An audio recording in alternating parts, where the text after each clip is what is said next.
जेन साथियों कैसे हो आप सब। आई होप कि आप अच्छे होंगे। अब पढ़ाई भी बहुत अच्छे से चल रही है आप सबकी। तो आप लोगों को इस तरह से क्वेश्चन जब करते हो ना, तो आप लोगों को इस तरह के क्वेश्चनों में बहुत ज़्यादा प्रॉब्लम आती है। तो मैं आप लोगों को पर डे 6 से 7 क्वेश्चन करा दिया करूँगी, जिससे आप लोगों को काफ़ी ज़्यादा मदद मिल सकेगी मेरे द्वारा। आप लोग वैसे भी काफ़ी दिन से कमेंट कर रहे थे कि दीदी कि कम से कम ऐसा हुआ करे कि जो मॉक वगैरह हुआ करे, कम से कम उससे कुछ ऐसे टफ क्वेश्चन ला के हम लोगों को बता दिया करो, जिससे हम लोगों को हेल्प मिल सके और एक एग्जाम में आप अच्छा ऐसा स्कोर कर सको। तो वीडियो को शुरू करते हैं। सबसे पहले मैं आप लोगों को जब बता दूं कि इस तरह से जब आपको गुना वाले जब सवाल आते हैं तो आप पक्का छोड़ देते हो। आप पक्का है, क्योंकि इस तरह से देखो इसको पढ़ो, आप लोग खुद ऐसे घुमा रहा है, आप लोगों को ऐसे दे रहा है कि आप लोग पक्का छोड़ के चले आओगे। देखो कैसे दो संख्याएं ऐसी हैं जिसके पहली संख्या के 2 गुना और दूसरी संख्या के 3 गुना का योग 100 है, और पहली संख्या का 3 गुना दूसरी संख्या के 2 गुना का योग 120 है। सबसे बड़ी संख्या कौन सी होगी? अब बताओ आप लोग कैसे, इसने आपको दिया हुआ है, लेकिन कोई बात नहीं। इसमें क्या किया है, पहली संख्या के 2 गुना, पहली संख्या के कितना है 2 गुना, तो 2x, और दूसरी संख्या के 3 गुना, तो दूसरी संख्या के 3 गुना का योग कितना है 100 है। उसके बाद क्या कहा है, और पहली संख्या का 3 गुना, और पहली संख्या का 3 गुना और दूसरी संख्या के 2 गुना के, दूसरी संख्या के 2 गुना का योग कितना है 120 है। आप लोगों को सबसे बड़ी संख्या ज्ञात कीजिए। तो ये चीज़ हमारी बात हो गई। आप लोगों ने देखा होगा इस तरह से समीकरण आप लोगों को 9th से शुरू होते हैं। 9th से इस तरह के समीकरण बनाए जाते थे और फिर क्या किया जाता था, मैथ में हम लोग सॉल्व किया करते थे। आप लोगों को याद आ गया होगा। तो यहाँ पर हम लोगों को पता भी होगा कि जब इस तरह से प्लस हो तो उस पर माइनस कर देते हैं, प्लस हो तो माइनस कर देते हैं, प्लस हो तो माइनस कर देते हैं। ये चीज़ आप लोगों ने पढ़ी होगी, लेकिन यहाँ पर ऐसे लगा के नहीं करते, आप बड़े हो गए आप लोग। अब इसको बराबर करना पड़ता है ना, तभी तो इसको काटेंगे। किसी एक संख्या को काटने के लिए आपको बराबर करना पड़ेगा। तो यहाँ पर हम लोग 3 का गुणा कर देते हैं, यहाँ पर हम लोग 2 का गुणा करेंगे। तो 3 का गुणा करेंगे तो 6 से आएगा। उसके बाद इस पर आएगा तो 9y बराबर 300 आ जाएगा आप लोगों का। उसके बाद 2 का गुणा इस पर करेंगे 6x, और फिर उसके बाद प्लस 2 का गुणा जब इस पर 2 पे करेंगे तो 4y आ जाएगा, बराबर आ गया 8 दूना 24, 240 आ जाएगा आप लोगों का। ठीक है, अब इसको क्या करना है, ये चीज़ आपकी दूसरी हुई, ये चीज़ हमारा समीकरण बन क्या है, तो x से x क्या हो जाएगा, कट जाएगा कि नहीं गया। 9 में 4 गए तो कितना आएगा 5y, क्योंकि प्लस का है तो यहाँ पर आता है माइनस का।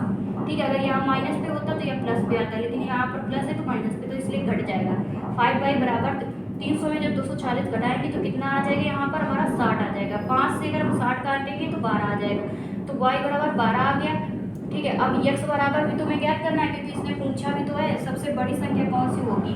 तो इसमें किसी एक में, चाहे नीचे वाले में रख दो चाहे ऊपर वाले में रख दो, किसी एक समीकरण में जब आप रख देते हो तो फिर आपकी सबसे बड़ी संख्या हो, आप लोगों का जो समीकरण है वो बराबर आ जाता है, क्योंकि दोनों संख्या हमें ज्ञात करनी होती है। ठीक है, तो यहाँ पर हम रख देते हैं 12 2x, क्योंकि 2x प्लस, अब 12 का गुणा जब y पे 3 पे y पे जब रखते हैं तो 12 36 y, सॉरी 12 36 बराबर 100 आ जाएगा। फिर इसको नहीं करते, इसको नहीं करते हैं, 3 को नहीं करेंगे। ठीक है, उसके बाद यहाँ पर हमारा आएगा 2x प्लस, अब इसको क्या करना है, यहाँ पर जाए जब ये 36 इधर जाएगा तो कितना आ जाएगा 64 आएगा, क्योंकि 100 में जब 36 घटाएंगे 64 आएगा। और 2 से इसको क्या काटेंगे तो कितना आ जाएगा हमारा 32 आ जाएगा, इतना आएगा 32, और यही हमारा आंसर हो जाएगा। आंसर कैसे हो जाएगा, देखो आप लोगों को y भी दे रखा है, x भी दे रखा है, लेकिन इसने क्या पूछा था, सबसे बड़ी संख्या ज्ञात कीजिए। तो सबसे बड़ी संख्या हमारी क्या है, x है, और x का मान कितना है हमारा 32 है, यही तो हमारी सबसे बड़ी हुई। 12 तो y है, लेकिन ये छोटा है इससे, इसलिए हमारा 32 आएगा इसका आंसर। ठीक है, और उसके बाद दूसरा शुरू करते हैं, टाइम हो जाएगा आप लोगों का खराब। तो ये आता है दूसरा सवाल, जो ये भी आप लोगों को मॉक में पूछा गया था। इसमें दिया गया है कि अंजलि 8 दिन में एक काम को कर सकती है। अंजलि ने ये काम 320 रुपये में किया। लवन्या की मदद से वह 6 दिनों में काम खत्म कर देती है, तो लवन्या का हिस्सा कितना होगा। तो ये आप लोगों को पहले अगर कोई चीज़ ये जैसे आप लोगों ने किसी तरह की संख्या वगैरह या आप लोगों को काम वगैरह का दे दिया गया है, तो आप लोगों को थोड़ी सी प्रॉब्लम हो जाती है, और ये चीज़ आप लोगों को लास्ट में जब दी जाती है। ठीक है, तो इसको कैसे करते हैं, जैसे आप लोगों को दिया गया है, जैसे टाइम एंड वर्क को जो भी अच्छे से पढ़े होंगे तो उन लोग बहुत अच्छे से इसको कर लेंगे। तो इसमें दिया गया है कि अंजलि ने,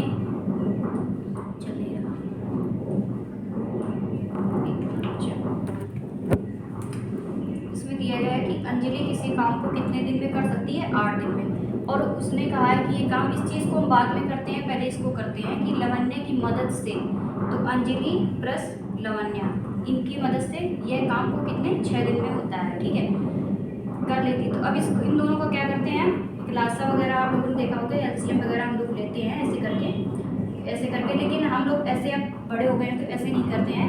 इनको 6 और 8 से ऐसे ही छोटी से छोटी संख्या को हम निकालते हैं जिससे दोनों कट जाए। तो ये इसमें आता है हमारा 24, जिसमें 8 से भी ये कट जाएगी और 6 से भी आसानी से कट जाएगी। तो 8 तिका 24 और इसमें आता है 6 चौक 24, ठीक है, ये चीज़ आ गई। अब इसने क्या है कहा है कि अंजलि ने ये काम को 320 दिन में किया, 320 दिन में। और क्या कह रहा है कि लवण्या का हिस्सा कितना होगा, तो इसमें हम लोग इससे क्या करेंगे, भाग दे देंगे इसको। जब भाग दे देंगे तो कितने बार जाएगा, 8 चौको 32, बचा 0 हमारा। तो ये हमारा क्या आ जाएगा, इसका आंसर आ जाएगा। इस तरह से आप लोगों को क्वेश्चन मैंने 1-2 बार और भी कराए हैं, तो आप लोग वहाँ भी देख सकते हो। अब इसके बाद आता है आप लोगों का तीसरा क्वेश्चन, ठीक है। अब ये आप लोगों को आता है तीसरा सवाल। अब इसको कैसे करते हैं, क्योंकि इस तरह के भी सवालों में आप लोगों को थोड़ा सा दिक्कत आती है। देखिए, आप लोगों को दिया गया है 5:2:8 के अनुपात में ए और बी और सी के बीच एक राशि का बंटवारा किया गया है। यदि ए और सी के हिस्सों में 77-40 का अंतर है तो कुल राशि कितनी होगी। इस तरह से आप लोगों को जैसे अंतर वगैरह के लिए पूछता है, या ए बी का पूछता है, या ए सी का पूछता है, या सी ए का पूछता है, इस तरह से आप लोगों को मतलब डिफरेंट वाला पूछता है। तो इनको क्वेश्चनों को कैसे किया जाता है मैं आप लोगों को बताती हूँ। तो सबसे पहले मैं आप लोगों को क्या करती हूँ कि इसने अनुपात क्या दिया है, 5:2:8, और ये अनुपात आप लोगों को कितना है, किसका किसका, ए का है, ये बी का है और ये सी का है। इस तरह से आप लोगों को अनुपात दिया गया है। उसके बाद इसने क्या किया है कि ए और सी के हिस्सों में 77-40 का अंतर है। तो ए और सी का जो हिस्सा है इसका अंतर कितना है, 7740। अब इन दोनों का, ए का और सी का हिस्सा का अंतर हम निकालते हैं तो कितने का अंतर आता है, 8 का। इससे मतलब नहीं, केवल इन दोनों से मतलब है, ए और सी के। तो अंतर हमारा कितना आया 3 का। अब टोटल इसको क्या करते हैं, हम लोग जोड़ देते हैं, 8 2 10 5 15, क्योंकि ये जो तीनों हमारी राशि दी गई है ए बी सी, तो इन तीनों को हम जोड़ देते हैं और यहाँ पर क्या करते हैं, इनका हम तीनों को गुणा कर देते हैं। उसके बाद 3 से इसको हम काट देते हैं, 5 बार कट जाएगा, ठीक है। और उसके बाद जब 5 आएगा तो 5 हमारा बचा, तो इससे क्या करते हैं, हम इसका गुणा कर देते हैं, 7740 × 5। इसका जब गुणा कर देंगे तो कितना आएगा, 5 और 20, 2 आएगा, 7 × 35 2 37, 3 बचा और 7 × 35 3 38। ये हमारा क्या आ गया, इसका आंसर आ जाएगा, ठीक है। तो टोटल राशि हमसे पूछा है ना, क्योंकि कुल राशि कितनी होगी, तो ये हमारा आंसर इसका आ जाएगा। देख लेना कितना आंसर आ रहा है, ठीक है। अब हमारा आता है चौथा नंबर, ठीक है।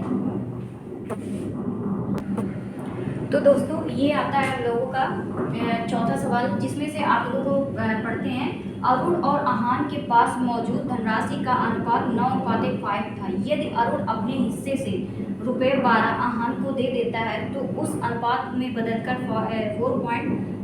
4:3 हो जाता है। अरुण के पास कितनी धनराशि है, ठीक है। ये चीज़ें इसने दे दी है। क्या कह रहा है, अरुण और आहान, तो ये है अरुण और ये है हमारा आहान, ठीक है। इसने क्या कहा है कि इनके पास मौजूद राशि जो थी उसका अनुपात कितना था, 9:5 था, ठीक है। तो 9:5 था, तो इसको हम 9x कर देते हैं और इसमें हम आहान की जो है इसके नीचे हम कर देते हैं 5x, ठीक है। यदि अरुण अपने हिस्से से, यानी ये जो अरुण है जो इसके जो हिस्से में है वो 12 आहान, इसके जो हिस्से में जो आ रहा है, इसने क्या किया है, इसने अपने 12 मतलब हिस्सा को 12 आहान को दे दिया। यानी कोई अगर आपके पास जो पैसा है, 12 रुपये आपके पास है, ठीक है, आपने क्या किया है कि आपके पास जो आपका दोस्त है तो उसको क्या किया है, आपने 12 रुपये अपने दे दिए, तो आपके पास क्या हुआ, आपका पैसा उसके पास चला गया। तो आप लोगों के, आपके पास बचा क्या, कुछ नहीं बचा, और आहान के पास क्या हुआ, 12 रुपये प्लस हो गए, ठीक है। ये चीज़ आप लोगों को याद करनी है। तो ये इसके पास क्या हुआ, 12 रुपये घट गए और इसके पास 12 रुपये बढ़ गए, ठीक है, बढ़ गए। अब बराबर, यदि अरुण अपने हिस्से से बाहर चलो ये हो गया ना, तो उस अनुपात में बदलकर 4:3 हो जाता है। तो वो अनुपात कितना हो जाता है, 4:3 हो जाता है। अब इसको हम तिर्यक गुणा कर देते हैं, आप लोगों ने देखा होगा कि तिर्यक गुणा करते हैं। तो इसको हम यहाँ साइड पे कर देते हैं। तो 9 को 3 का गुणा जब 9 में करेंगे तो 9 3 का 27 माइनस आएगा, और 12 का गुणा 3 पे करेंगे 12 3 36 बराबर कितना आएगा, बराबर अब ये आएगा इसका गुणा जब इस पे करेंगे तो 5 को 20 x, अब इसका गुणा जब इस पे करेंगे 12 पे करेंगे तो 12 चौक 48, ये होता है ना 12 चौक 48, ठीक है। अब ये क्या करेगा, यहाँ पर जो 20 है इधर आएगा तो कितना आ जाएगा 7x हो जाएगा कि नहीं हो जाएगा, 20 जब 27 में कट जाएगा तो हमारा 7 आएगा, बराबर जब 36 इधर जाएगा, सॉरी माइनस पे था अपने याद नहीं मिलेगा क्योंकि 12 36 माइनस पे आएगा ना, ये जाएगा इधर जब माइनस का आएगा इधर जाएगा तो प्लस पे आएगा, तो 8 6 14 और 4 3 7 1 8, ये 7 से जब 84 काटेंगे तो कितनी बार जाएगा 62 84, तो x बराबर हमारा कितना आ जाएगा 12 आ जाएगा। अब इसने क्या पूछा है, इसके बाद हम छोड़ देते हैं, उसके बाद क्या करते हैं, अरुण के पास कितनी धनराशि बची, यानी अब क्या कह रहा है कि अरुण के पास जो था, जैसे अरुण ने आहन को 12 रुपये दे दी, अब अरुण के पास कितने रुपए बचे, तो ये x जो है तो ये 12 है, पूछ किसका रहा है अरुण का पूछ रहा है, अरुण का कितना था 9 था, तो 9 का गुणा यहाँ पर कर देते हैं, तो 9 2 18, और 9 का गुणा जब 1 पे करते हैं 9 आएगा, और 9 2 18 9 1 10, इतनी इसके पास अभी धनराशि अरुण के पास बची हुई है। तो ये इसका होगा, आप लोगों का बिल्कुल इजीली तरीके से आपको बता दिया है, बाकी आप लोग समझ गए, ठीक है। शुरू करते हैं दूसरा सवाल। तो दोस्तों ये हमारा अगला सवाल शुरू होता है, और इसमें आप लोगों को क्या दिया गया है कि लुधियाना शहर की जनसंख्या में प्रतिवर्ष 20% की वृद्धि होती है यदि इसकी वर्तमान जनसंख्या 84 आप लोगों की क्या दी है 8,47,000 है, तो 2 वर्षों की जनसंख्या कितनी होगी। तो इस तरह के भी सवालों में आप लोगों को थोड़ी सी प्रॉब्लम आती है, जिन लोगों को नहीं मैथ वगैरह आ रही है तो फिर उनको चाहे बेसिक हो या कुछ भी हो, उनको थोड़ी सी तो प्रॉब्लम आती ही है क्वेश्चनों में। तो देखो इस तरह के सवाल को आप लोगों को बहुत इजी से आप कर सकते हो, किसी भी कितना भी लॉन्ग क्वेश्चन होगा आज से आप लोग करना सीख जाओगे, ठीक है। देखो इसने क्या कहा है कि प्रतिवर्ष 20% की वृद्धि हो रही है, मतलब इसकी जो संख्या है कि कोई शहर है उसकी जो ना प्रतिवर्ष जनसंख्या है उसकी वृद्धि हो रही है, यानी बढ़ रही है उसकी संख्या प्रतिवर्ष। तो देखो पहले इसका क्या करते हैं 20 वर्ष का आप लोग निकालते हैं, क्योंकि किसी परसेंटेज में दिया है ना तो इसको 100 से गुणा ही तो करते हैं, आपको 100 से भाग देंगे, तो इसको निकालते हैं कि 20 से ये कटेगा 2 से ये कटेगा तो कितना आएगा 1/5 आ जाएगा, ठीक है। ये निकल के आगे कि 20 25 100 ऐसे भी कर सकते हो आप लोग, ठीक है, होती है यदि इसकी वर्तमान जनसंख्या है, यानी अब क्या कह रहा है कि इसने इसकी जो वर्तमान संख्या इतनी है तो 2 वर्षों की जनसंख्या कितनी होगी, यानी वृद्धि हो रही है इसकी संख्या में, तो ये 5 है, 5 से क्या ये वृद्धि होगी तो 6 नहीं हो जाएगा, क्योंकि ये चीज़ ऊपर जब जाती है तो ऐड होगी, और जो उसने कहा कि घटने के लिए बोलते हैं तो हमारा यहाँ पर इसकी माइनस पे हम लोग करते, तो 5 से ये कितनी हो रही है 6 हो रही है। फिर उसके बाद अब ये इसको बढ़ाएंगे कैसे, क्योंकि इसने 2 वर्षों का माप कहा है ना, तो 2 वर्षों का हम लोग यहाँ पर ऐसे कर देंगे गुणा, ठीक है। अब इसका 5 से 5 गुणा करते हैं 25 आ गया, 6 से 6 करेंगे तो 36 आ जाएगा, ठीक है 36 आ जाएगा। अब इसने क्या कहा है कि इसकी वर्तमान जनसंख्या कितनी है 8,47,000 है, तो ठीक है 8,47,000 किसकी है, इसकी है ना, 8,47,000 है इसकी है ना, और इसकी हमें ज्ञात करना है, इसकी ही तो ज्ञात करना है, 2 वर्षों बाद ही तो ज्ञात करना है, तो यही तो हमारा 2 वर्षों का आया था, ये चीज़ निकल के 2 वर्षों का 36 नहीं आया था, ये तो वर्तमान वाला है, ये तो हमारा वर्तमान वाला था, ये नहीं ये वाला हमारा पहले वाला था ना। अब हमें निकालना क्या है, इसके बाद ये इसके बाद वाला निकालना है, तो ये हमारा यहाँ पर गुणा होगा, इसके बाद वाला यहाँ पर गुणा करेंगे और पहले वाला हमारा नीचे रहेगा। अब 25 से इसको काट देंगे ना, 25 से काट देंगे तो हमारा 25 से कितना आएगा 75, 25 से 75 आ जाएगा। उसके बाद 9 75, 5 से 9 आ जाएगा 9 7, 25 से 75, एक मिनट,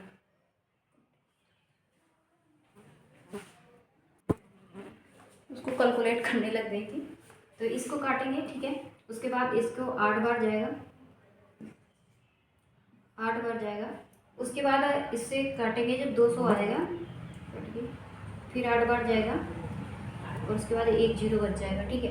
अब इसको जब इतना आया है 33,880 का गुणा हम जब 36 से करेंगे तो आप लोगों का टोटल निकल के आएगा 0,648।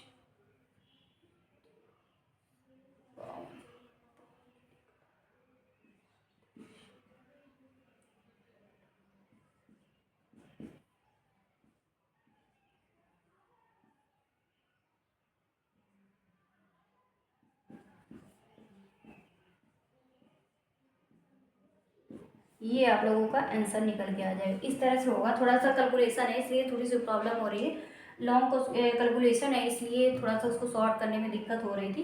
बाकी इस तरह से आप लोगों का इसका आंसर आ जाएगा। और थोड़ा छोटी संख्या होती ना तो उसको डायरेक्ट हम कर लेते थे गुणा, लेकिन 36 को गुणा इतनी बड़ी संख्या में करना है, इतना ज़्यादा सॉर्ट नहीं कर सकते थे ना। तो इस तरह से आप लोगों को ये होने वाला है। अब इस तरह से आप लोगों को कभी भी कोई भी प्रॉब्लम नहीं होगी, आप लोग अपने से कुछ से सॉर्ट इसको कर सकते हो। ठीक है, अब अगला क्वेश्चन शुरू करते हैं हम लोग। ये आता है आप लोगों का अगला सवाल, जिसमें से आप लोगों को CISI वाले वैसे भी आप लोगों को बहुत ज़्यादा प्रॉब्लम करते हैं, इतना ज़्यादा नहीं, बहुत ज़्यादा प्रॉब्लम कर देते हैं। तो ऐसे सवालों को हम कैसे सॉल्व करते हैं, देखो आप लोगों को बहुत अच्छे तरीके से मैं आप लोगों को बताने वाली हूँ, एंड आप लोगों को बहुत शॉर्ट तरीके से भी बता दूंगी इसको सवाल को। देखिए, किसी राशि का 8% वार्षिक ब्याज दर से 2 वर्ष का साधारण ब्याज का 1,000 रुपये, तो ब्याज की गणना वार्षिक चक्रवृद्धि आधार पर करने पर समान राशि पर समान दर से समान अवधि का चक्रवर्ती ब्याज ज्ञात कीजिए। ठीक है, ये चीज़ दी है। तो आप लोगों को पी कितना दिया है, ब्याज कितना, साधारण ब्याज कितना दिया है, आप लोगों को साधारण ब्याज कितना दिया है, तो फार्मूला हम नहीं लगाते, हम डायरेक्ट कर देते हैं। ठीक है, साधारण ब्याज हमारा 1,000 रुपये दिया है, प्रिंसिपल आप लोगों को दिया नहीं है, और राशि हमारी दर कितना दिया है 8% की, और समय आप लोगों को कितना दिया है 2। साधारण ब्याज के तो आप लोगों को फार्मूला पता ही होगा, तो वही चीज़ आप लोगों को लगा देनी है। ठीक है, और उसके बाद आप लोगों को 100 से गुणा करना भी होता है, ये चीज़ भी आपको फार्मूले पे देखने को मिलती है। तो ये 4 से काटेंगे, 4 दूना 8 और 4 से 25 चौका 100। ठीक है, ये 2 से यहाँ से कटेगा तो 500 आ जाएगा, ये 2 से कटेगा तो यहाँ पर आ जाएगा आप लोगों को 250 रुपये। ठीक है, 25 से 25 का गुणा जब इसके क्रिया गुणा जब करते हैं ना, तो इससे इसको बढ़ेंगे तो 25 और 0 को हटाते हुए गुणा जब 25 से करेंगे तो 25 का क्यूब क्या होता है, 25 का स्क्वायर क्या होता है, 625 होता है ना। तो P बराबर हमारा कितना आ जाएगा 625, और ये एक हमारा 0 हो गया। ये चीज़ें आप लोगों को प्रिंसिपल निकल के आ गई। ठीक है, आप लोगों को अगर कैलकुलेशन में कोई दिक्कत हो तो आप लोग कमेंट भी कर देना, मैं आप लोगों को और भी अच्छे तरीके से बता दूंगी। ठीक है, ये 6525 रुपये पी निकल के आ गया। अब इसने क्या किया है, तो ब्याज की गणना वार्षिक चक्रवृद्धि आधार पर करने पर समान राशि पर समान दर से समान अवधि का चक्रवृद्धि ब्याज की दी है। तो ये हमारा कितना था वार्षिक दर, इसकी कितनी थी 8%, इसकी 8% वार्षिक ब्याज थी। जो परसेंटेज को हटाने के लिए 100 से गुणा करते हैं कि नहीं करते, 4 से इसको काटेंगे, 4 दूना 8 और 4 से 25 बार जाएगा। ठीक है, अब ये हमारा क्या हुआ, कितना निकल के आ गया 2/25 निकल के आ गया। कितने वर्ष का पूछ रहा है, समान, क्योंकि समान राशि समान दर ऐसे ही तो बोल रहा है इसमें, समान राशि समान दर और समान अवधि, अवधि का मतलब समय होता है ना अपना, तो ये चीज़ आप लोगों की हो जाएगी। तो ये 25 था, 25 से कितना बढ़ गया, ये 2 बढ़ गया, तो 25 से कितना हो गया 27 हो गया। फिर उसके बाद कितने वर्ष का पूछा है इसने, जैसे अभी आपको एक सवाल में बताया था क्वेश्चन पे, ये 2 वर्ष का पूछा है ना, तो फिर हम 2 बार, अगर 3 का पूछे तो 3 बार, 4 का पूछे तो 4 बार, 5 का पूछे तो 5 बार, ऐसे करके चले जाना। अरे 1 का पूछे तो फिर 1 ही का कर देना। ठीक है, तो 2 वर्ष का पूछा तो 25 से 27 2 बार कर देंगे, 2 बार गुणा कर देंगे। ठीक है, ऐसे कर देंगे। अब इसको इससे गुणा करेंगे तो कितना आएगा, ये 625 आ जाएगा, और उसके बाद इससे इसको करेंगे तो कितना आ जाएगा 729 होता है ना इसका, 27 का स्क्वायर 729 होता है ना, आप लोगों को याद है। ठीक है, ये आ गया निकल के। अब इसका जो इन दोनों का हम लोगों को क्या करना है, अंतर निकालना है। तो कितना आ जाएगा 9 में 5 गया, 4 बचा, 2 में 2 गया, 0 बचा, और 7 में 6 गया 1, ये इसका अंतर आ गया, आप लोगों को निकल के आ गया। अब इसमें हमें क्या ज्ञात करना है, क्या पूछ रहा है हम लोगों से, चक्रवृद्धि ब्याज ज्ञात करना है। तो ये हमारा कितना निकल के आ रहा था 6550 रुपये निकल के आ रहा था। कितने पे आ रहा था आप लोगों का 625 पर, क्योंकि आप लोगों को प्रॉफिट लॉस में पढ़ा होगा ना कि हमें किसी भी चीज़ को निकालने के लिए हमें क्रयमूल्य क्या मतलब क्रयमूल्य पर ही निकालते हैं उस चीज़ को, तो ऐसे ही। तो आप लोगों को इससे 625 आ जाएगा, और कितने का गुणा करना पड़ेगा आप लोगों को 104, क्योंकि यही तो हमारा घट के आया है, निकल के आया है। क्योंकि इसने बोला है ना, हर चीज़ को समान रख के बात कर रहा है आप लोगों से। देखिए हर चीज़ को समान रख के बात कर रहा है, फिर उसके बाद चक्रवर्ती प्याज करने गैप करने के लिए आप लोगों से बोल रहा है। तो इस तरह से हम लोगों को कितने बार जाएगा, एक बार जाएगा कि नहीं जाएगा, 625 का एक बार जाएगा कि नहीं, 625 जब एक करेंगे एक बार 10 आ जाएगा। और यहाँ पर आपको कितना है 104, 104 गुणते जब 10 करेंगे तो कितना निकल के आ गया है 1040 आप लोगों का इसका आंसर हो जाएगा। ये आप लोगों का आंसर होने वाला है। तो इस तरह से आप लोगों को इन क्वेश्चनों को करते हैं। और आज के लिए बस इतना ही क्वेश्चन, नहीं तो फिर ज़्यादा दिक्कत हो जाएगी आप लोगों को, क्योंकि टाइम बहुत ज़्यादा देखते हो। थोड़ा सा स्पीड लगा के क्वेश्चनों को देख लिया करो तो ज़्यादा बेस्ट रहेगा। और अगले दिन से हो सकेगा तो मैं बोर्ड की जगह आप लोगों को रजिस्टर भी बताऊँगी, थोड़ा जल्दी से वीडियो बन जाएगा, ठीक है। और उसमें और भी अच्छे तरीके से समझाओ दूँगी। शायद हो सकता है बोर्ड में थोड़ी सी दिक्कत हो, लेकिन बोर्ड में ऐसा हो जाए ना कि सब लोग बहुत अच्छे तरीके से समझ जाते हैं और उनमें थोड़ा सा दिक्कत होती है रजिस्टर वगैरह में। तो वो कोशिश ये रहेगी, या तो इस पर बता दूंगी या नहीं तो रजिस्टर पे, क्योंकि टाइम मेरा भी बहुत ज़्यादा इस पर लग जाता है। तो ठीक है, मिलते हैं नेक्स्ट वीडियो में। बाय बाय, नमस्ते। और आप लोगों को वीडियो कैसा लगा आप लोग प्लीज़ कमेंट जरूर करना।